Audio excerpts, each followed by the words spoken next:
Hi friends, welcome back to our channel score max. நாம் இன்றைக்கி என்ன பார்க்க போகிறோன்னா இரிகேஷன் இன்ஜினியரிங் அதோட கிளாஸஸ் தான் பார்க்க போகிறோம். ஃபஸ்ட்டு என்ன டாபிக் நான் சொல்லிடுறேன்.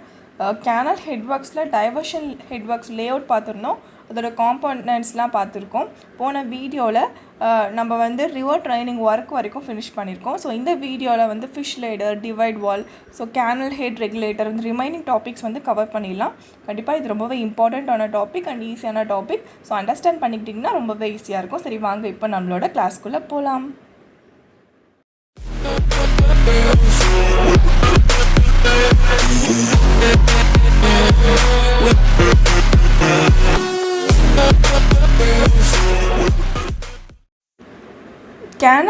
கேனலோட லேஅவுட் நம்மளுக்கு தெரியும். ஸோ ஜஸ்ட் ஒரு ரிமைண்டர் மாதிரி அகெயின் நான் உங்களுக்கு காமிக்கிறேன். ஸோ நாம் எது வரைக்கும் பார்த்தோம், அண்டர் லூயிஸ் போர்ஷன்னா என்ன அப்படின்றத பார்த்தோம்.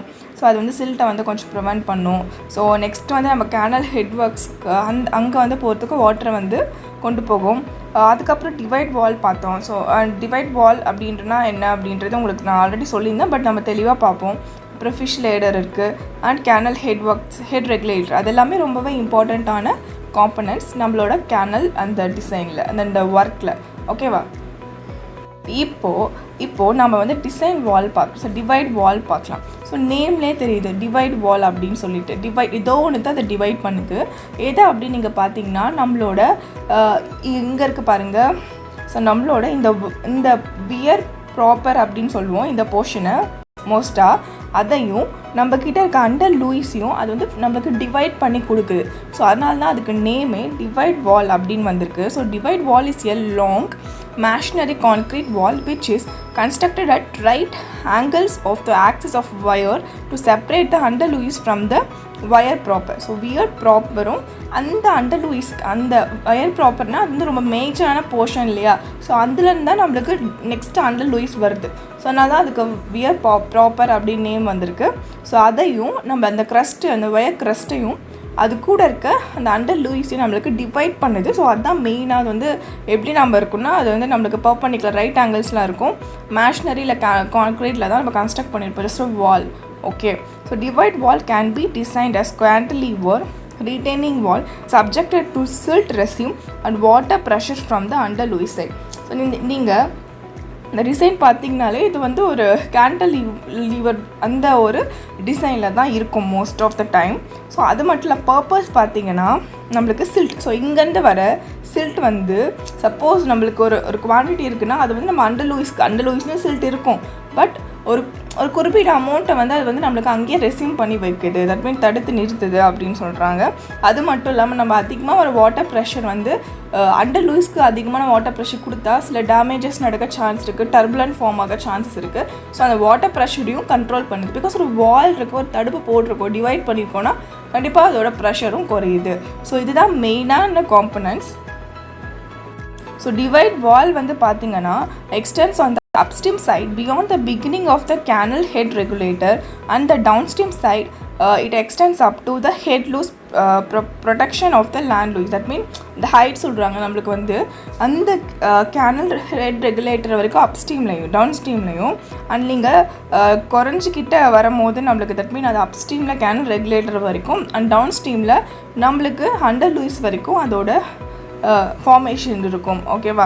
தென் அதோட நம்ம லென்த் எப்படி இருக்கும்ன்றதை இமேஜின் பண்ணி பார்த்தோம். ஜஸ்ட் ஒரு டாப் வித் எந்த அளவுக்கு இருக்கும் அப்படின்னு பார்த்தீங்கன்னா ரேஞ்ச் தான் கொடுத்துருக்காங்க. So top width of divide wall is 1.5 to 2.5 meters. That mean அந்த வித். ஓகேவா? இங்கே ரொம்ப குட்டியாக தான் இருக்குது. பட் நம்ம நேரில் நீங்கள் ப்ராக்டிக்கலாக பார்க்கும்போது உங்களுக்கு நல்லாவே தெரியும். ஸோ அது எந்த அளவுக்கு பெருசாக இருக்குது அப்படின்னு சொல்லிட்டு, அது எந்த அளவுக்கு ஒரு இம்பார்ட்டண்ட்டான ரோலை ப்ளே பண்ணுது அப்படின்னு சொல்லிட்டு. So 1.5 to 2.5 meters. Then main functions of divide wall already நம்ம பார்த்தது தான். ஸோ என்னென்னா அந்த அண்டர் லூயிஸ்க்கும் அந்த ஒயர் ப்ராப்பருக்கும் தடுப்பாக அந்த க்ரஸ்ட் லெவல் வரைக்கும் நம்மளுக்கு ஒரு டிவைடன் வாலாகவும் ஒரு தடுப்பாக செப்பரேட்டராக நம்மளுக்கு இருக்குது. ஸோ அது ஒரு மெயின் பர்பஸ்.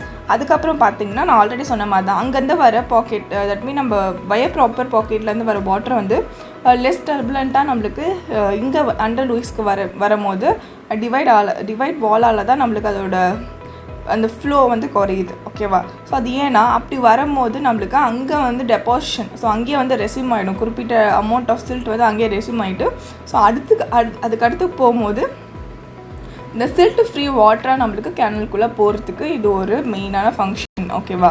ஸோ 2 ஃபங்க்ஷன் பார்த்தாச்சு.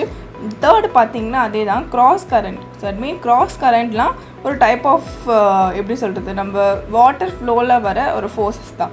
ஸோ அந்த மாதிரி ஏதாவது நடக்கும்போது ஸோ இங்கே பார்த்திங்கன்னா தெரியும், இந்த cross currents leads to the vortex and deep scour. So இது எல்லாமே ஒரு டிஃபெக்ட்ஸ். ஸோ அது எல்லாமே அந்த ஃபோர்ஸ்னால் ஏற்படுறது. ஸோ இந்த மாதிரி நடக்கும்போது நம்மளுக்கு வயர்ஸ் அங்கே ஃபார்மேஷனில் வந்து டேஞ்சரஸாக இருக்கும். ஸோ அதையும் தடுக்கிறதுக்காகவும் நம்ம டிவைட் வால் வந்து ரொம்பவே ஹெல்ப்ஃபுல்லாக இருக்குது. ஓகே, ஸோ இவ்வளோ தான் டிவைட் வாலோட ஃபங்க்ஷன்ஸும் சரி, அதோட setup and formation. Question: A divide wall is provided, option A, at right angle to the axis of wire, parallel to the axis of wire and upstream of it and parallel to the axis of wire. ரெண்டுமே parallel inclinationாக இருக்குமா நம்மளுக்கு தெரியும். So அது என்ன, நீங்கள் இந்த option எல்லாத்தையுமே omit பண்ணிடலாம். ஸோ கண்டிப்பாக அது ரைட் ஆங்கிள் அப்படின்றதான் நம்மளுக்கு தெரியும். Okay. Second question: to form still water pocket in front of canal head following constructed. That mean அந்த வாட்டர் ஸ்டில் வாட்டர் பாக்கெட் நம்மளுக்கு தேவைப்படும். ஸோ அதுக்கு நம்ம அந்த வேர்டு எங்கே பார்த்துருக்கோம் அப்படின்னா டிவைட் வாலில் தான். தட் மீன் அந்த ஸ்டில் வாட்டர் பாக்கெட்ஸ் நம்மளுக்கு ஃபார்ம் பண்ணுறதுக்கு எது யூஸ் ஆகுது அப்படின்னு பார்த்தீங்கன்னா டிவைட் வால்.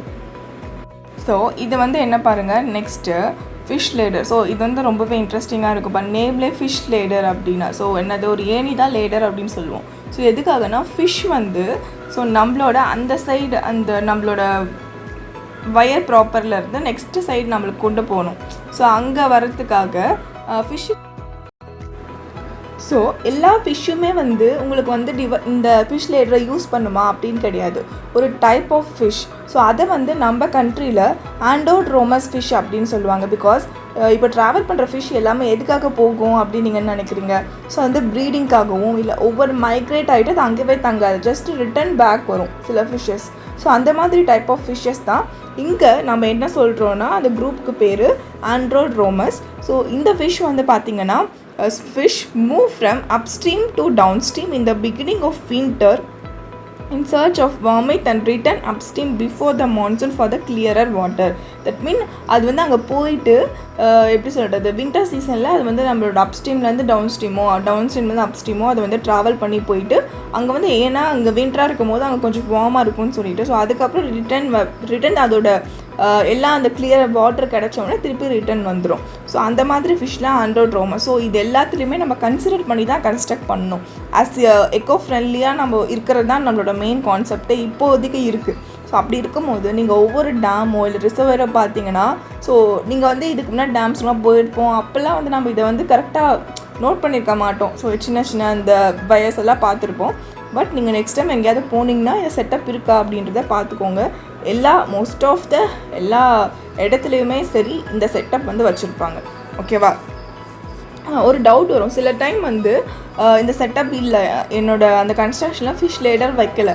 ஸோ அப்போ என்ன ஆகும் நீங்கள் பார்த்தீங்கன்னா so if no arrangement is made in the weir or a dam to enable the fish to pass upstream, then such migratory fish have been found to be striking against the water current if their effort to be move up till end death. Not provisions of arrangement for fish to pass upstream may thus lead large scale destruction of fish life. அதுதான் எப்படி சொல்கிறது, நீங்களே அது வந்து travel பண்ணணும். So travel பண்ணுறதுக்கு அதுக்கு ஸ்பேஸே கிடையாது. நம்ம வந்து எந்த ஒரு வழியும் அதுக்கு விடலாம். அது என்ன பண்ணும், ட்ரை பண்ணி நமக்கு அங்கே ஸ்ட்ரைக் ஆகிட்டு அது வந்து லாஸ்ட்டில் இறந்து போகவும் சான்ஸ் இருக்குது. அது மட்டும் இல்லாமல் ஸோ சில ஃபிஷ்ஷஸ் வந்து அதை போயிட்டு அந்த இடத்துக்கு போயிட்டு தான் அது ப்ரீட் ஆகும். பட் அந்த மாதிரி அதுக்கு நம்ம போகிறதுக்கு எந்த வழியும் கொடுக்கலன்னா ஸோ அது இருக்கிற இடத்துல இருந்து ஸோ ப்ரீடிங் வந்து கம்மியாகிட்டு லாஸ்ட்டில் அந்த ஃபிஷ்ஷோட அந்த ஸ்பீஷஸே வந்து நம்மளுக்கு எக்ஸ்டெண்ட் ஆக சான்ஸ் இருக்குது. ஸோ அதுதான் இங்கே சொல்லியிருக்கேன், அந்த ஃபிஷ்ஷோட லைஃபோ அந்த ஃபிஷ்ஷோட ப்ரீடே வந்து நம்மளுக்கு இல்லாமல் போகிறதுக்கு சான்ஸ் இருக்குது. ஸோ அதனால் இது ஒரு மெயினான ஒரு காம்பனண்ட்டாக நம்ம வந்து கன்சிடர் பண்ணி கன்ஸ்ட்ரக்ட் பண்ணுற ஒரு லே அவுட் தான் இது. So next, migratory fishes called as androdromous fish move from one part of the river to another part according to their season. In India, only one such migratory fish is found on this species is ஹெல்ஸா அப்படின்னு சொல்லியிருக்காங்க. But நிறைய தான் இருக்குதுன்னு நான் நினைக்கிறேன். But இந்த notes எதுக்கும் note பண்ணிக்கோங்க. ஸோ ஹெல்ஸா தான் நம்ம இந்தியாவில் அந்த ஆண்ட்ரோடமஸ் ஃபிஷ்ஷில் மோஸ்ட்டாக இந்தியாவில் இருக்க ஃபிஷ் வந்து ஹெல்ஸா அப்படின்னு சொல்லியிருக்காங்க. ஸோ இந்த டயக்ராம் பார்த்திங்கனாலே உங்களுக்கு புரியும் ஒரு எப்படி ஃபிஷ் லேடர் இருக்குது அப்படின்னு சொல்லிட்டு. ஸோ நம்ம டிவைட் வால் இருக்குது. ஸோ அது கூட ஸோ இது வந்து ஒரு ப்ராப்பரான வயரில், பட் நாம் வந்து ஒரு உங்களுக்கு காட்டணுன்றதுக்காக இதை கிளியராக இருந்ததுனால எடுத்திருக்கோம். ஸோ ஜஸ்ட் இந்த ஃபிஷ் வந்து கரெக்டாக அதுக்கு தெரியும் ஒரு டைம் வந்து அது இந்த ஃபிஷ் லேடர் க்ராஸ் பண்ணிச்சுன்னா நெக்ஸ்ட் டைம் வந்து அது ப்ராப்பராக வந்து க்ராஸ் பண்ணிக்கும். ஸோ அந்த வலி விட்டுருக்காங்க இல்லையா, ஸோ அந்த வலியில் வந்து அது ஃப்ளோ ஆகிட்டு நெக்ஸ்ட்டு சைடுக்கு வந்து அது போயிடும். ஸோ இந்த மாதிரி தான் நீங்கள் எடுத்திங்கனாலும் நிறைய ஃபிஷ் லேடர்ஸ் வந்து இருக்கும். ஓகே, ஸோ அது கூட வந்து அந்த மேன்லாம் நம்ம எதாவது ரிப்பேரு நாம் பார்க்குறதுக்கும் அங்கே வந்து செட்டப்ஸ் வந்து வச்சுருப்பாங்க. Fish ladder is provided on the side of அப்படின்னா என்ன? ஸோ அது வந்து எங்கே இருக்கும்? டிவைட் வாலில் தான் ஃபிஷ் லேடர் வந்து மோஸ்ட் ஆஃப் த டைம்ஸ் வந்து இருக்கும். நெக்ஸ்ட்டு காம்போனண்ட் வந்து ரொம்ப முக்கியமானது. ஸோ இதான் நிறைய நம்ம லாஸ்ட் வரைக்கும் பார்த்தது என்ன, கேனல் ஹெட் ரெகுலேட்டர்ஸில் தான் எல்லாம் போய் முடியுது. ஸோ அதுதான் நம்ம பார்க்க போகிறோம். இது பாருங்கள், இந்த அண்டர் லூயிஸ்லேருந்து வயர் ப்ராப்பர்லேருந்து ஃபிஷ் லேடர். ஸோ ஃபிஷ் லேடருக்கு அப்புறம் ஒரு டிவைட் வால் இருக்குது. ஸோ அதுக்கப்புறம் அண்டர் லூயிஸ் பாக்கெட் இருக்குது. அங்கேருந்து நம்மளுக்கு நெக்ஸ்ட்டு போகிறது தான் வந்து இந்த கைட் பேங்க் வழியாக போகிறது தான் கேனல் ஹெட் ரெகுலேட்டர். ஓகேவா, அது CHR அப்படின்னு சொல்லுவாங்க. Canal head regulator is a structure constructed at the head of a canal taking off from the upstream of the wire or barrage. So the barrage and the canal take off ஆகிற அந்த upstream சைடில் தான் இந்த canal head ரெகுலேட்டரை நம்ம construct பண்ணியிருப்போம். இங்கே வந்து அதோட ஸ்பேன் ரொம்ப அதிகமாக இருக்கும். அது கூட கேட்ஸ்லாம் போட்டு அந்த பயர்ஸ்லாம் வந்து அது வந்து செப்பரேட் பண்ணியிருக்கோம். ஸோ இந்த டயக்ராம்லேயே இருக்கும் பாருங்கள், ஆக்சிஸ் ஆஃப் ரெகுலேட்டர். ஸோ அப்புறம் off taking canal, that mean நம்ம முடிஞ்சு நெக்ஸ்ட் சைட் போகிறது தான் ஆஃப் டேக்கிங் சொல்லுவோம். ஸோ அது கூட வந்து பயர்ஸ் இருக்கும். ஸோ இந்த ஒவ்வொரு பயர்ஸ்லேயும் கேட் போட்டு அதை வந்து டிவைட் பண்ணியிருப்போம். தட் மீன் அந்த ஃப்ளோவர். ஓகேவா, the regulator is preferably aligned at 90 to 110 for providing smooth entry of water into the regulator. ஓகேவா, ஸோ இங்கே இருக்க பாருங்கள், இந்த டயக்ராம்லேயே கொடுத்துருக்காங்க 90 to 110 அந்த ஒரு அலைன்மெண்ட்டில் தான் இருக்கும். பிகாஸ் அப்போ தான் நம்ம வாட்டர் வந்து அண்டர் லூயிஸ்லேருந்து அங்கே போகிறதுக்கு ஒரு ஸ்மூத்தான ஒரு சர்ஃபேஸாக இருக்கும். ஸோ இந்த டயக்ராம்லேயே இருக்குது பாருங்கள் 90 to 110. ஸோ இந்த பயர்ஸ் ஹெட் ரெகுலேட்டர்ஸ் அங்கங்கே கேட் போட்டு ஒரு குறிப்பிட்ட ஸ்பேன் லென்த் வச்சு அதை வந்து டிவைட் பண்ணியிருப்பாங்க. Water from the under sluice pocket is made to enter the regulatory bays so as to pass the full supply discharge into the canal. That mean இந்த under லூயிஸ்லேருந்து அதுக்குள்ளே போகுது. ஓகேவா, maximum height of this gated opening sluice head will be equal to the difference of pond level and the crest level of the regulator. So நம்மளோட pond லெவல்னால் நம்மளோட water எவ்வளோ இருக்கோ அந்த லெவலுக்கும் நம்மளோட க்ரஸ்ட் நம்ம எந்த கன்ஸ்ட்ரக்ஷன் கட்டியிருக்கோம் டோட்டலாக, ஸோ அந்த லெவலுக்கும் இருக்கிற ஹைட்டை இது மேக்ஸ் எப்படி சொல்லிட்டு கன்சிடர் பண்ணி தான் இந்த மேக்ஸிமம் அந்த கேட்டோட ஹைட் இருக்கும், அந்த ஓப்பன் பண்ணி இருக்கும். ஓகேவா, ஸோ அதுதான் லூயிஸ் ஹெட் அப்படின்னு சொல்லுவாங்க. ஓகே, அந்த difference. The basic functions of canal head regulator வந்து கண்டிப்பாக என்ன, அந்த வாட்டரை வந்து ரெகுலேட் பண்ணுது. அதனால தான் அதுக்கு நேம். இந்த வாட்டர் சப்ளையை ரெகுலேட் பண்ணுது. அது கூட வந்து சில்ட் என்ட்ரி ஆகாது. ஸோ நம்ம ஒவ்வொரு இடத்துலேருந்து போகும்போது நம்ம சில்ட்டை வந்து கொஞ்சம் கொஞ்சமாக குறைச்சிட்டே போகிறோம். ஸோ இதுவும் வந்து ஒரு டைப் ஆஃப் சில்ட்டை வந்து என்ட்ரி பண்ணாமல் தான் இருக்குது. And prevents river flute from entering the canal. இந்த மாதிரி ரிவர் அந்த ஃப்ளோட்டிங் டைமில் வந்து கேனலுக்குள்ளே என்ட்ராய் கேனல் ஃபுல்லாக ஃப்ளோ ஆகாமல் இது வந்து நம்மளுக்கு ரெகுலேட்டிங்காக வந்து வாட்டரை வந்து ஃப்ளோ பண்ணுறதுக்கு ஹெல்ப் பண்ணுது. ஸோ இதுவும் வந்து டோட்டலான ஒரு லேஅவுட் தான். ஸோ பாருங்கள், கேட் இருக்கும் ஒவ்வொரு பியர்ஸ்லையும். வந்து அதை மட்டும் அந்த செக்ஷனை மட்டும் நம்ம கட் பண்ணி பார்த்துட்ருக்க மாதிரி தான் இருக்குது. அந்த கேட் பிட்வீன் பியர்ஸ்னால் அந்த ஒவ்வொரு அந்த பியர்ஸ் இப்போ ஒரு பியர்ஸ் தான் எனக்கு கொடுத்துருக்காங்க. பட் ஒவ்வொரு பியர்ஸ் இதில் இருக்கும் போதும் அதை வந்து நம்ம டிவைட் பண்ணி அங்கங்கே ஒரு கேட் வச்சுருப்பாங்க. நம்மளுக்கு இந்த நம்ம ஃப்ளோ பொறுத்து நாம் வந்து அதை ஓப்பன் பண்ணிக்கலாம். ஸோ பாண்ட் லெவல் எவ்வளோ இருக்குது, அது கூட நம்ம க்ரஸ்ட் லெவல் எவ்வளோ இருக்குது. ஸோ அதுதான் ஸ்டில் லெவல்னால் என்னென்னா எப்படி சொல்கிறது, அந்த லெவல் கீழே வாட்டர் போகாது அப்படின்னு நம்ம எடுத்துக்கிட்டோம் இல்லையா. So sill level. ஸோ அண்டர் லூயிஸ்லேருந்து நெக்ஸ்ட் நம்மளுக்கு உள்ளே வந்து கேனல் ரெகுலேட்டருக்குள்ளே வந்துட்டு அப்புறம் என்னென்ன நடக்குது அப்படின்ட்டா. ஸோ க்ரஸ்ட் வால், ஸோ அப்புறம் பாண்ட் லெவல், நம்ம கீழே இருக்க க்ரஸ்ட் வால். ஓகேவா, சில டைம் வந்து க்ரஸ்ட் வாலே வந்து ரொம்ப ஹைட்டாக கட்டியிருப்பாங்க. ஸோ அந்த டைமில் வந்து கொஞ்சம் வேரியேஷன்ஸ் நடக்கலாம். அப்புறம் கேனல் பெட்டு, அதுக்கப்புறம் பிளாக் ப்ரொடெக்ஷன் அப்படின்லாம் இருக்கும். ஸோ இங்கே பாருங்கள் சில்ட் எக்ஸியூடர் அப்படின்னு இருக்குது. ஸோ இது ஒரு மெயின் காம்பனண்ட் தான். ஸோ இதை பற்றி நம்ம தனியாக பேசுவோம். The structure which is built to divert the river water to canal is called அப்படின்னு. அந்த ரிவர் வாட்டரை வந்து கேனலுக்கு நம்ம டைவர்ட் பண்ணி கொண்டு போகிறதுக்கு என்ன ஸ்ட்ரக்சர் அப்படின்னா அதான் இவ்வளோ நேரம் பார்த்தோம், ஹெட் ஒர்க்ஸ் தான் அந்த ஒரு ஸ்ட்ரக்சர். இப்போ வந்து நம்ம என்ன பார்க்குறோன்னா கேனல் ஹெட் ரெகுலேட்டர் ஒரு பெரிய செட்டப். ஓகேவா, அதுதான் மெயின் செட்டப் நம்மளோட இந்த டைவர்ஷன் ஹெட் ஒர்க்ஸில். ஸோ அதில் இருக்க காம்பனன்ட்ஸ் பற்றி இப்போ பார்க்க போகிறோம். ஃபர்ஸ்ட் வந்து breast wall. So breast wall is a RCC wall provided from the pond level up to the river high flood level. So HF na high flood level to avoid spilling of water over the canal. That means ஓரளவுக்கு breast level வச்சுருப்பாங்க. ஏன்னா suppose இந்த bond level வந்து high flood லெவலாக இருக்கும் போது water வந்து என்ன ஆகும், வலிஞ்சு கொட்டும் இல்லையா. ஸோ அதை தடுக்கிறதுக்காக தான். ஸோ நாம் கூட இங்கே பார்த்துருப்போம் மெயினாக டயக்ராம். ஸோ இந்த மாதிரி பாருங்கள். ஸோ அதுவே சர்டன் ஹைட் வந்து கொடுத்துருப்பாங்க. ஸோ அதுதான் வந்து breast இல்லைனா டெக் அப்படின்னு கூட சில டைம் சொல்லுவோம். ஸோ அந்த breast level. Breast wall spans for entire length of regulator and will rest over the piers of the regulatory way. The breast wall is subject to vertical sulfide and horizontal water pressure acting against it from the upstream side. That means அதோட self wait வந்து வெர்டிக்கலாக நம்மளுக்கு சப்ஜெக்டாக இருக்கும். அது கூட அந்த breast wall எது தாங்குது first அதோட செல்ஃப் வெயிட் வேணும்.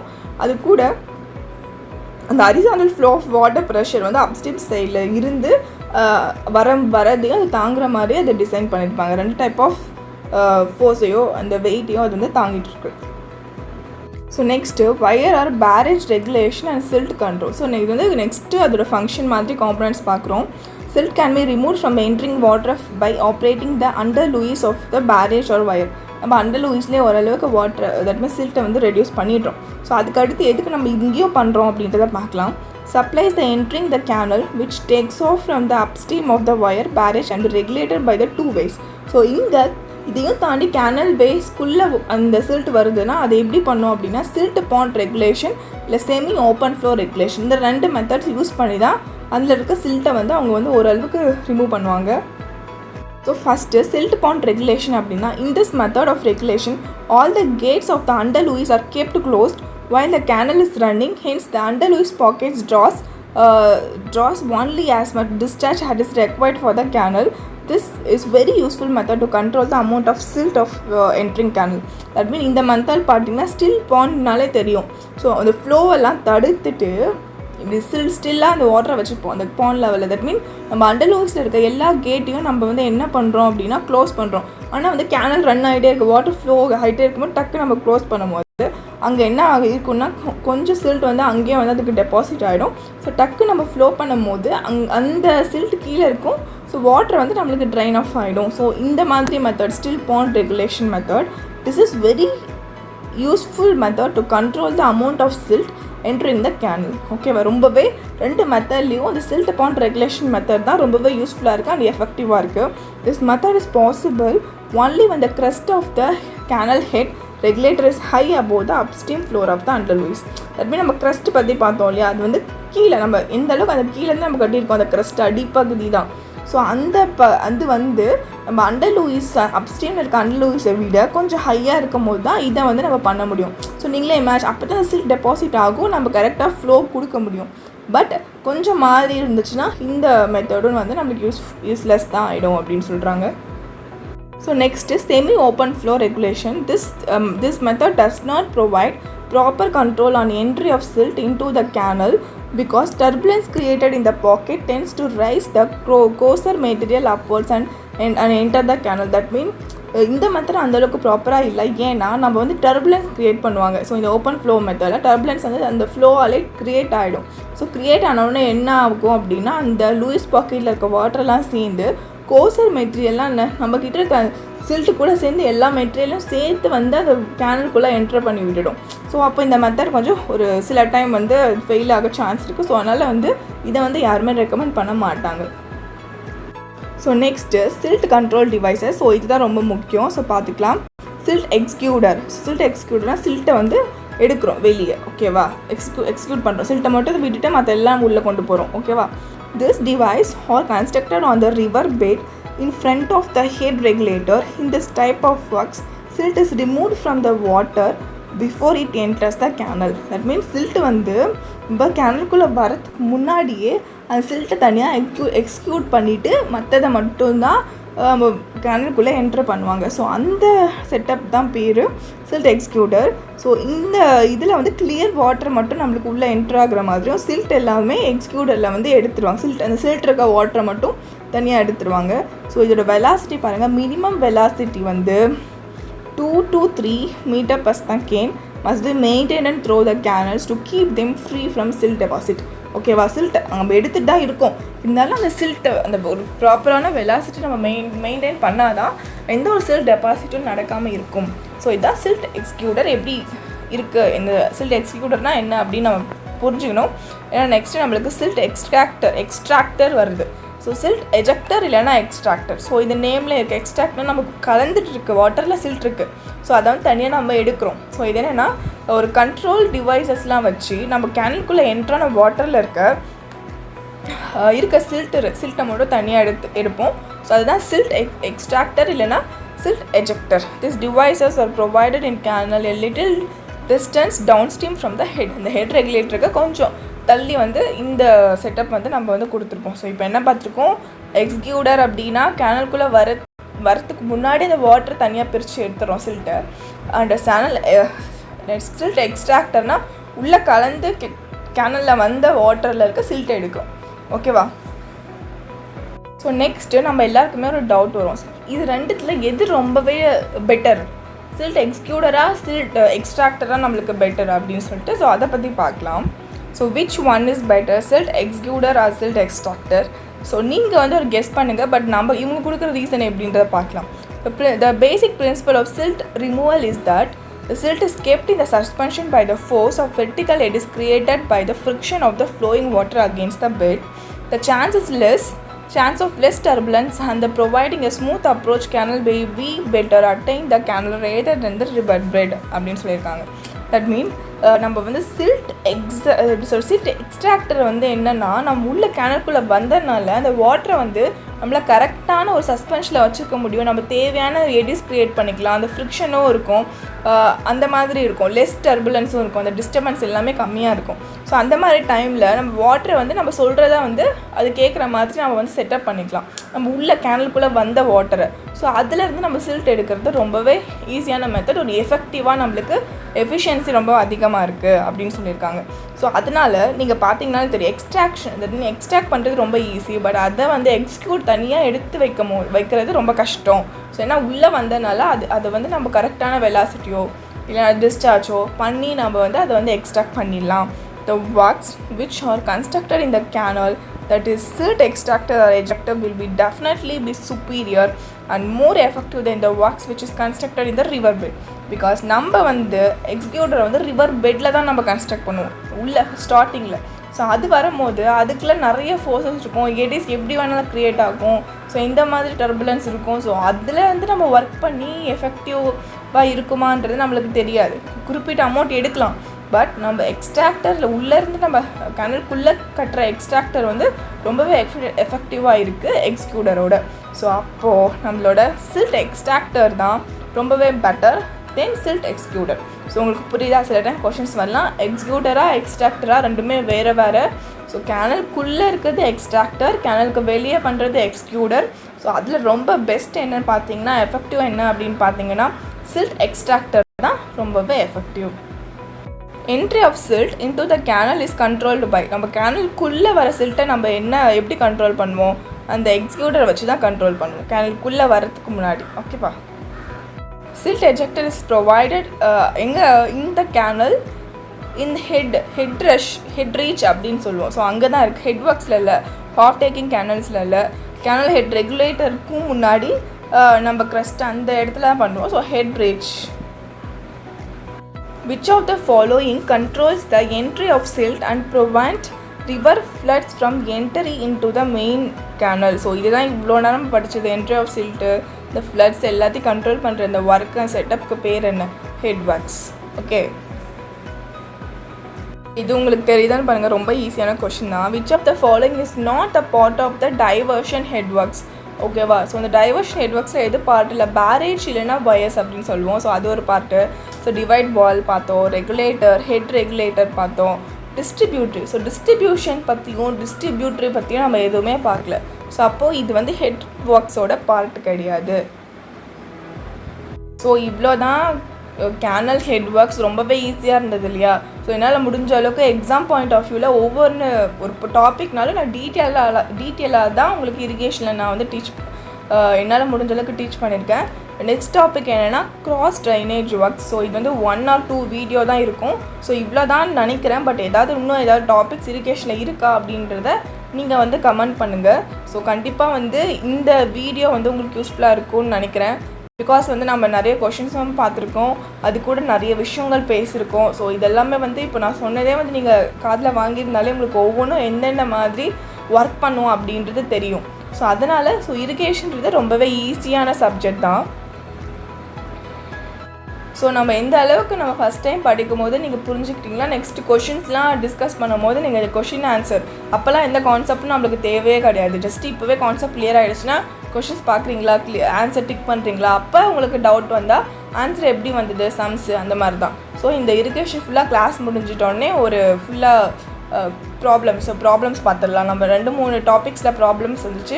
அதுலேருந்து ஒரு 2 or 3 சம்ஸ் வந்து பார்த்துட்டு எக்ஸாம்பிள் சம்ஸ் பார்த்துட்டு ஸோ நெக்ஸ்ட்டு இரிகேஷன் க்ளோஸ் தான். ஸோ அதுக்கப்புறம் ஃபுல்லாக கொஷின் டிஸ்கஷன் தான் பார்ப்போம். ஸோ ரொம்பவே ஈஸியான சப்ஜெக்ட். ஸோ இது வந்து எது கூட இருக்குது அப்படின்னு பார்த்தீங்கன்னா fluid mechanics, irrigation and hydrology சேர்த்தது தான் நம்மளுக்கு ஒரு யூனிட்டாக டிஆர்பியில் கொடுத்துருக்காங்க. அதுவே நீங்கள் எஸ்எஸ்சி அண்ட் டிஎன்பிசிக்கெலாம் படிக்கிறீங்க அப்படின்னா ஸோ அப்போ வந்து இரிகேஷன் ஒரு மெயின் சப்ஜெக்டாகவே இருக்கும். ஸோ அப்போ அதுலேருந்து நிறைய கொஷின்ஸ் வரும். ஸோ இதுலேயும் வரும். பட் இந்த 3மே சேர்த்து நம்மளுக்கு ஒரு யூனிட்டாக டிஆர்பியில் இருக்குது. ஸோ எங்கே இருக்குது அப்படின்னு நீங்கள் சில பேர் தேடுவீங்க. ஸோ அதெல்லாமே சேர்த்து இருக்கிறனால உங்களுக்கு கொஞ்சம் கன்ஃபியூசிங்காக இருக்கும். ஸோ நீங்கள் வந்து சிலபஸ் நல்லா பார்த்தீங்கனாலே தெரியும் என்னென்ன சப்ஜெக்ட் எங்கெங்கே இருக்குது அப்படின்னு சொல்லிட்டு. ஸோ இந்த வீடியோ உங்களுக்கு யூஸ்ஃபுல்லாக இருக்கும்னு நினைக்கிறேன். நெக்ஸ்ட் வீடியோவில் பார்க்குறேன். தேங்க்யூ.